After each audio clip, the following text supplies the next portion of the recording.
Welcome, Seeker, to a space where ancient wisdom meets modern understanding. नमस्ते, मैं doctor Surendra और मेरे साथ हैं डॉक्टर अनगा। हम साथ मिलकर आपके साथ साझा करेंगे कि कैसे आयुर्वेद का प्राचीन नॉलेज और आर्टिफिशियल इंटेलिजेंस मिलकर आपके स्वास्थ्य और जीवन को एक नई दिशा दे सकते हैं। हम आपको अपना ऑडियो पॉडकास्ट दे रहे हैं जिसे आप कहीं भी कभी भी सुन सकते हैं। तो आइए परंपरा और नई तकनीक को जोड़ते हुए अपनी यात्रा की शुरुआत करें।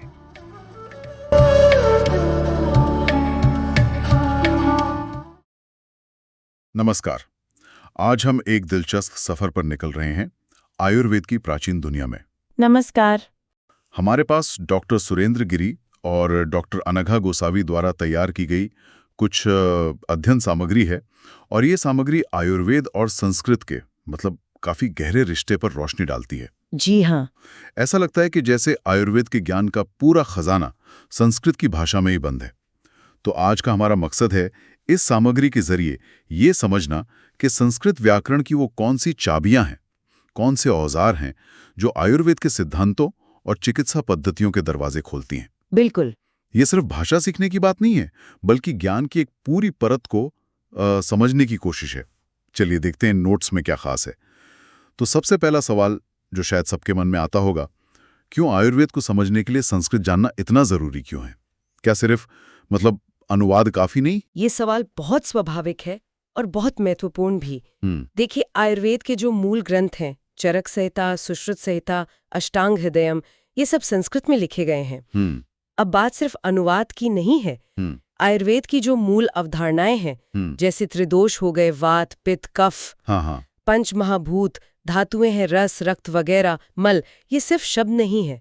ये बहुत गहरे और आप कह सकती हैं सूक्ष्म विचार हैं। अच्छा। इन विचारों को उनकी पूरी सटीकता और बारीकी से समझने के लिए उसी भाषा का ज्ञान जरूरी है जिसमें उन्हें रचा गया था। डॉक्टर गिरी और डॉक्टर गोसावी की सामग्री इसी बात पर जोर देती है कि संस्कृत व्याकरण वो साधन है, वो टूलकिट है जो हमें इस सटीकता तक पहुंचाता है। अच्छा। तो गहराई तक जाने के लिए भाषा खुद एक कुंजी है। बिल्कुल। तो अगर हमें आयुर्वेद के मूल ग्रंथों को वाकई समझना है तो संस्कृत सीखने की शुरुआत कहाँ से करनी होगी?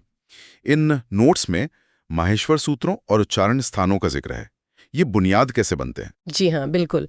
माहेश्वर सूत्र, जिन्हें कई लोग शिव सूत्र भी कहते हैं, वो संस्कृत वर्णमाला का एक तरह से आपका ये वैज्ञानिक नक्शा है। वैज्ञानिक नक्शा? अच्छा। हाँ। इन्हीं से प्रत्याहार बनते हैं जो व्याकरण के नियमों को बहुत संक्षेप में कोड की तरह कहने का तरीका है। हाँ। और जहाँ तक उच्चारण स्थानों की बात है, जैसे कंठ, तालु, मूर्धा, ये सिर्फ भाषा विज्ञान की बात नहीं है। आयुर्वेद में शब्दों का, खासकर मंत्रों का या फिर विशिष्ट औषधियों के नामों का सही उच्चारण उनके प्रभाव से जुड़ा माना जाता है। अच्छा, उच्चारण का भी असर होता है? हाँ, ऐसा माना जाता है। तो ये जो ध्वनि की सटीकता है, फोनेटिक प्रिसिजन जिसे कहते हैं, वो पहली सीढ़ी है।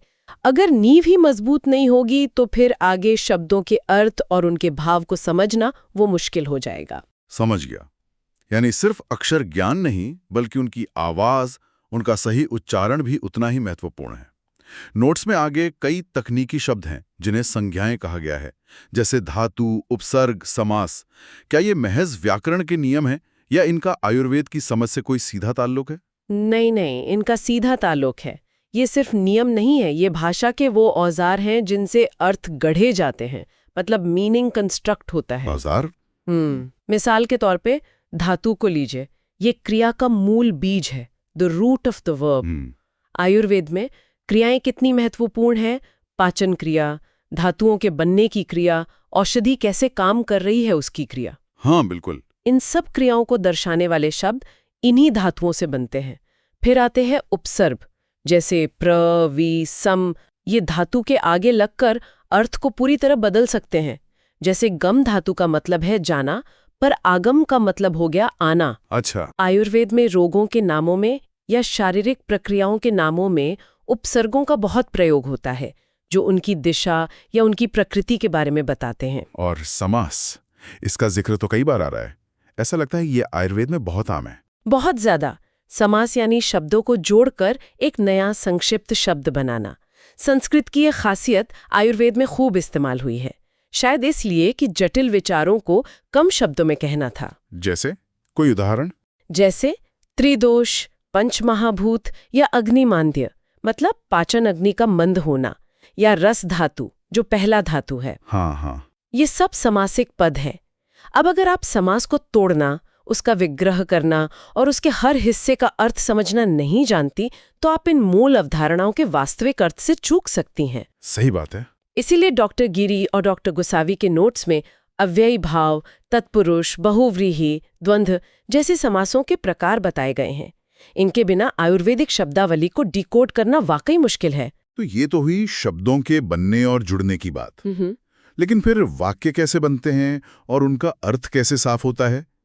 यहाँ पर कारक और संधि की भूमिका आती है। ये सुनने में थोड़े मुश्किल लगते हैं। हाँ, नाम शायद थोड़े डरा सकते हैं, पर इनका काम बहुत महत्वपूर्ण है।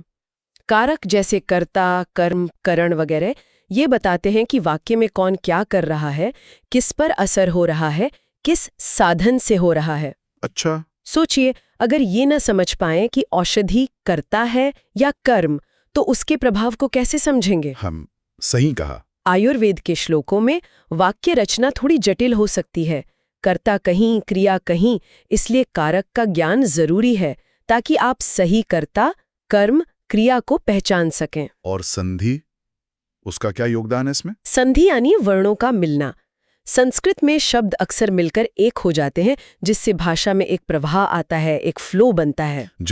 जैसे हित और उपदेश मिलकर हितोपदेश बन जाते हैं। आयुर्वेदिक ग्रंथों में, खासकर श्लोकों में, संधि बहुत ही आम है। अगर आपको संधि के नियम नहीं पता, जैसे स्वर संधि के नियम है यण, गुण, वृद्धि, या व्यंजन संधि, विसर्ग संधि के नियम, तो आप श्लोक को सही से पढ़ ही नहीं पाएंगी, शब्दों को अलग अलग ही नहीं कर पाएंगी। अरे बाप रे, मतलब पढ़ने के लिए ही ये जरूरी है? बिल्कुल। डॉक्टर गिरी और डॉक्टर गोसावी की सामग्री में इनके नियमों का उल्लेख इसीलिए है। ये सिर्फ व्याकरण का अभ्यास नहीं है, ये तो ग्रंथ को पढ़ने की पहली जरूरत है। ये तो बहुत दिलचस्प है कि कैसे व्याकरण के अलग अलग हिस्से, धातु, उपसर्ग, समास, कारक, संधि, ये सब मिलकर भाषा की एक पूरी तस्वीर बनाते हैं। हाँ, एक सिस्टम बनाते हैं। नोट्स में शब्द रूप और धातु रूप का भी जिक्र है। क्या आप इन्हें सरल शब्दों में समझा सकती हैं? जी हाँ, जरूर। शब्द रूप मतलब संज्ञा या सर्वनाम शब्दों के अलग अलग रूप। अच्छा। जैसे हिंदी में लड़का का लड़के लड़कों हो जाता है, संस्कृत में ये बदलाव लिंग, जेंडर, वचन, नंबर और कारक, केस के हिसाब से कहीं ज्यादा होते हैं। नोट्स में राम, पुल्लिंग, मति, स्त्रीलिंग, वारी, नपुंसक जैसे उदाहरण दिए हैं। इसी तरह धातु रूप यानी क्रिया, वर्ब के रूप, जो काल, टेंस, पुरुष, पर्सन, वचन के हिसाब से बदलते हैं, जैसे पठति, वह पढ़ता है, अपठत, उसने पढ़ा, पठिष्यति, वह पढ़ेगा। इनके बिना आप वाक्य का सही काल और कर्ता समझ ही नहीं सकती। आयुर्वेदिक नुस्खों या प्रक्रियाओं के वर्णन में क्रियाओं का सही अर्थ समझना, कि क्या करने को कहा जा रहा है, कब करने को कहा जा रहा है, ये बेहद जरूरी है। और प्रत्ययों के बारे में भी बताया गया है नोट्स में। ये कैसे काम करते हैं, इनका क्या रोल है? प्रत्यय वो शब्दों या धातुओं के अंत में जुड़ते हैं और नए शब्द बनाते हैं या फिर उनका व्याकरणिक रूप बदल देते हैं। अच्छा। और तद्धित प्रत्यय है जो संज्ञा आदि से जुड़ते हैं, जैसे बुद्धि से बुद्धिमान बन गया, यानी बुद्धि वाला। खास बात यह है कि कुछ प्रत्यय भाव का अर्थ देते हैं, जैसे गमनम, जाना। कुछ करण यानी साधन का अर्थ देते हैं, जैसे लेखनी, लिखने का साधन, या कर्म का अर्थ देते हैं। और नोट्स में इसके आयुर्वेदिक उदाहरण भी दिए गए हैं, जो ये दिखाता है कि ये व्याकरणिक तत्व सीधे सीधे आयुर्वेदिक अवधारणाओं को व्यक्त करने में कैसे मदद करते हैं। अरे वाह, मतलब व्याकरण सीधे विषय से जुड़ रहे हैं आप। बिल्कुल, यही जुड़ता है। तो अब तक हमने व्याकरण के औजारों की बात की, अब सीधे उन शब्दों पर आते हैं जो आयुर्वेद के लिए खास हैं। नोट्स में निरुक्ति तथा पर्याय पदानी और परिभाषा पदानी जैसे खंड हैं, इनमें क्या है? हाँ, यहीं आकर व्याकरण और आयुर्वेद का सीधा संगम होता है। निरुक्ति का मतलब है शब्द की व्युत्पत्ति, मतलब वो शब्द बना कैसे है, उसका मूल अर्थ क्या है, अच्छा। एटिमोलॉजी जैसा। हाँ। बिल्कुल। और पर्याय यानी समानार्थी शब्द, सिनोनिम्स। इस खंड में आयुर्वेद के बिल्कुल बुनियादी पत्थर जैसे शब्द है आयु, शरीर, मन, अग्नि, बल, दोष, वात, पित्त, कफ, धातु, रस, रक्त, मल, इंद्रिय और भी कई। किसी शब्द की निरुक्ति जानने से उसकी अवधारणा की गहराई पता चलती है। कोई उदाहरण? जैसे दोष शब्द दुष धातु से बना है, जिसका एक अर्थ होता है खराब करना या दूषित करना। ये समझने से त्रिदोष की अवधारणा ज्यादा स्पष्ट होती है कि ये संतुलन बिगड़ने पर शरीर को कैसे दूषित कर सकते हैं, कैसे नुकसान पहुंचा सकते हैं। ये तो बहुत महत्वपूर्ण लगता है। सिर्फ शब्द का मतलब जानने से ज्यादा है ये तो। बिल्कुल, ये उसके कॉन्सेप्ट की जड़ तक जाना है। और परिभाषा पदानी में क्या है फिर? परिभाषा यानी परिभाषा या आप कहिए टेक्निकल डेफिनेशन। ओके। इस खंड में आयुर्वेद के मुख्य सिद्धांत और अवधारणाएं हैं जिन्हें परिभाषित किया गया है। जैसे आयुर्वेद क्या है, पंचमहाभूत का सिद्धांत क्या है, त्रिगुण क्या है, दोष दूष संबंध क्या है, द्रव्य गुण कर्म किसे कहते हैं, रस वीर्य विपाक क्या है, प्रकृति विकृति, स्त्रोतस चैनल्स, कोष्ठ डाइजेस्टिव ट्रैक्ट, आम अनडाइजेस्टेड टॉक्सिक रेजिड्यू, दिनचर्या, निदान डायग्नोसिस कॉज, पथ्य अपथ्य सूटेबल अनसूटेबल डाइट, शोधन शमन, प्यूरिफिकेशन पैसिफिकेशन थेरेपीज, इस तरह के कई शब्द। अच्छा, तो ये कोर कॉन्सेप्ट्स हैं आयुर्वेद के। जी हाँ, ये वो शब्द हैं जिनकी सटीक परिभाषा और समझ ही आयुर्वेद की पूरी इमारत खड़ी करती है। और ये परिभाषाएं अक्सर संस्कृत के सूत्रों या श्लोकों में ही मिलती हैं, जिन्हें बिना व्याकरण के ज्ञान के समझना लगभग नामुमकिन है। तो यहाँ भाषा सिर्फ माध्यम नहीं रह जाती। बिल्कुल नहीं, यहाँ भाषा ज्ञान का अभिन्न हिस्सा बन जाती है, कंटेंट का पार्ट बन जाती है। वो मतलब इन पारिभाषिक शब्दों को समझने के लिए वो सारी व्याकरणिक बातें जो हमने पहले डिस्कस की वो सब यहाँ काम आती हैं। बिल्कुल, 100%। ये परिभाषाएं अक्सर सामासिक पदों से बनी होते हैं। उनमें विशिष्ट धातुओं का प्रयोग होता है, खास प्रत्यय लगे होते हैं, कारक रचनाएं होती हैं। उन्हें सही सही समझने के लिए आपको उन सभी व्याकरणिक औजारों की जरूरत पड़ती है जिनकी बात हमने की। ये फिर से यही दिखाता है कि व्याकरण सीखना अपने आप में कोई लक्ष्य नहीं है, बल्कि वो आयुर्वेद की मूल आत्मा तक पहुंचने का एक जरूरी रास्ता है। नोट्स में एक और चीज का जिक्र है, अन्वय लेखनम, खासकर अष्टांग हृदयम जैसे ग्रंथों के संदर्भ में। ये अन्वय क्या चीज है? अन्वय का मतलब है क्रम या संबंध। देखिए, संस्कृत श्लोकों में क्या होता है कि अक्सर छंद या तुकबंदी के लिए शब्दों को उनकी स्वाभाविक व्याकरणिक जगह से हटाकर आगे पीछे कर दिया जाता है। अच्छा, मतलब जैसे कविता में होता है। हाँ, कुछ वैसा ही। तो अन्वय करने का मतलब है श्लोक के शब्दों को सीधा व्याकरण के हिसाब से सही क्रम में लगाना, जैसे कर्ता, फिर कर्म, फिर क्रिया, ताकि उसका गद्य जैसा सीधा अर्थ समझ में आ सके। जैसे कोई पजल के टुकड़ों को सही जगह पर लगाना। बिल्कुल सही उपमा है। डॉक्टर गिरी और डॉक्टर गोसावी के नोट्स इस बात पर बहुत जोर देते हैं कि श्लोक रटने से ज्यादा जरूरी है पदच्छेद करना, यानी शब्दों को सही से अलग अलग पहचानना, उनका अर्थ समझना और फिर भावार्थ यानी डीपर मीनिंग तक पहुंचना। अन्वय इस प्रक्रिया में बहुत मदद करता है। ये फिर से यही दिखाता है कि मकसद रटना नहीं बल्कि समझना है, डीप अंडरस्टैंडिंग है। आखिर में इन नोट्स में पंचतंत्र की कहानियों का जिक्र क्यों है? इसका आयुर्वेद से क्या लेना देना लगता है? हाँ, ये एक दिलचस्प पहलू है। देखिए, पंचतंत्र संस्कृत सिखाने का एक बहुत पुराना और बहुत ही रोचक तरीका रहा है। अच्छा, कहानियों से संस्कृत? हाँ, इसकी कहानियां सरल हैं, लेकिन उनमें भाषा का स्वाभाविक प्रवाह, वाक्य रचना और शब्दावली का बहुत अच्छा अभ्यास हो जाता है।